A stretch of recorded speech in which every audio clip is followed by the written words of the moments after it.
नमस्कार, आप सभी का स्वागत है secret dreams of life YouTube channel पर। आज मैं लेके आई हूँ करवा चौथ की व्रत कथा। और करवा चौथ के व्रत कथा सुनने से पहले आप अपने हाथों में 7 दाने गेहूं का ले लें। जब कथा समाप्त हो जाता है तब आपको जो आपने हाथों में गेहूं 7 दाने लिए हैं उसको आपके लोटे में डालकर रखना है। जो आपने रात को चंद्रमा को देखकर अर्घ देने वाले जल होता है उसके अंदर आपको डालना है। तो चलिए शुरू करें करवा चौथ की कहानी अर्थात कथा। एक गांव में एक साहूकार के 7 बेटे और एक बेटी थी। सातों भाई व बहन एक साथ बैठकर भोजन करते थे।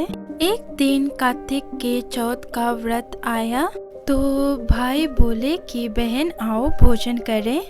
तभी बहन बोली कि भैया आज मेरा करवा चौथ का व्रत है, इसलिए जब चांद उगेगा तभी खाना खाऊंगी। तब भाइयों ने सोचा कि चांद उगने तक बहन भूखी रहेगी, तो एक भाई ने दिया जलाया, दूसरे भाई ने छन्नी लेकर उसने ढका और नकली चांद दिखाकर बहन से कहने लगे कि चल चांद उग आया है, अर्घ दे ले।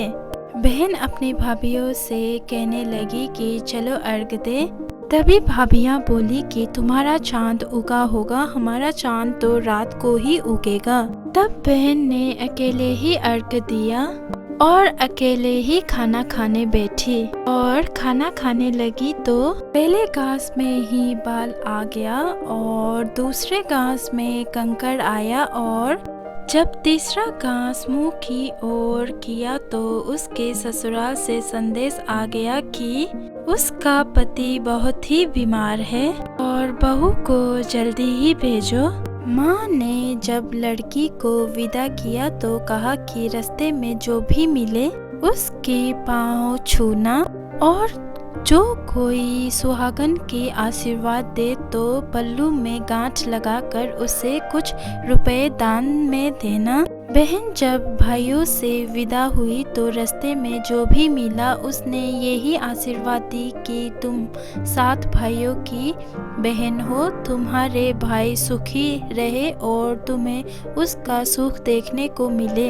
सुहाग के आशीर्वाद किसी ने भी नहीं दिया। जब वह ससुराल पहुंची तो दरवाजे पर उसकी छोटी ननद खड़ी थी। वह उसके भी पांव छूकर आशीर्वाद लेने लगी तो बहन ने कहा कि सदा सुहागन रहो और सुपुत्र हो।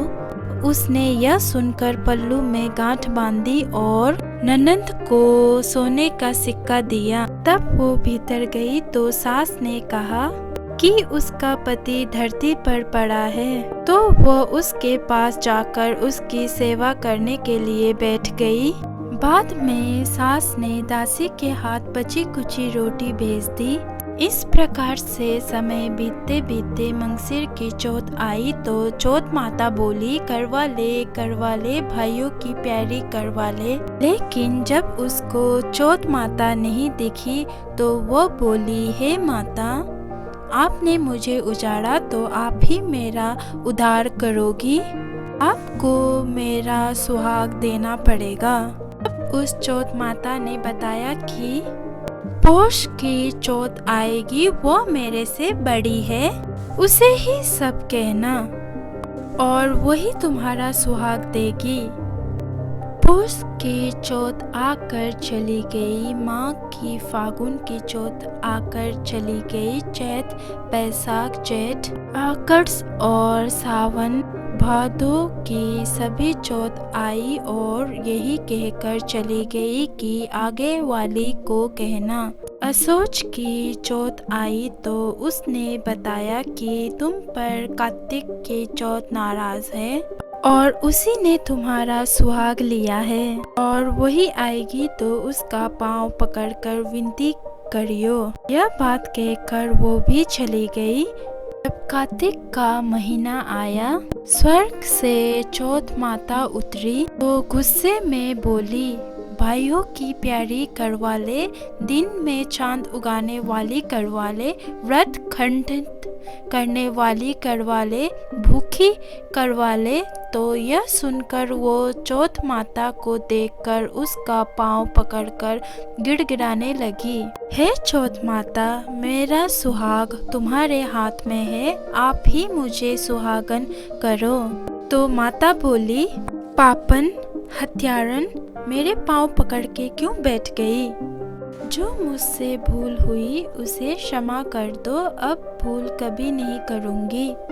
तो चौथ माता ने प्रसन्न होकर आँखों से काजल, नाखूनों में से मेहंदी और टीके में से रोली लेकर छोटी उंगली से उसके आदमी पर छींट दिया।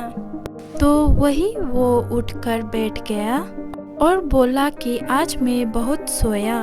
वह बोली, क्या सोए? मुझे तो 12 महीने हो गए। अब जाकर चौथ माता ने सुहाग लौटाया।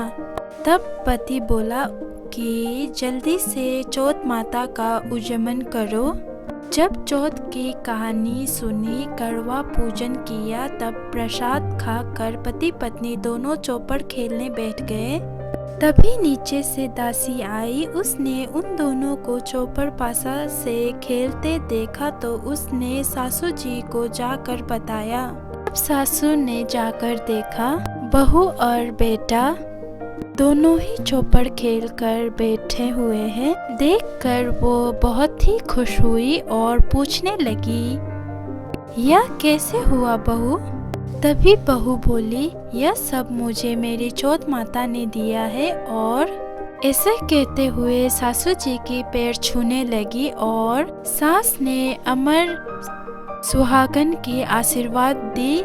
तब से सारे गांव में यह प्रसिद्धि होती गई कि सब स्त्रियां चौथ का व्रत करे तो सुहाग अचल रहेगा। जिस तरह से साहूकार की बेटी को सुहाग दिया, उसी तरह से चौथ माता सबको सुहागन रखे। यही करवा चौथ के व्रत की पुरातन महिमा है। कहने सुनने वालों को, हुकार भरने वालों को सभी की मनोकामना पूरा करना। ऐसे मनोकामना करते हुए बोले कि मंगल करनी, दुख हरनी, चौथ माता की जय। फिर से बोले, मंगल करनी, दुख हरनी, चौथ माता की जय।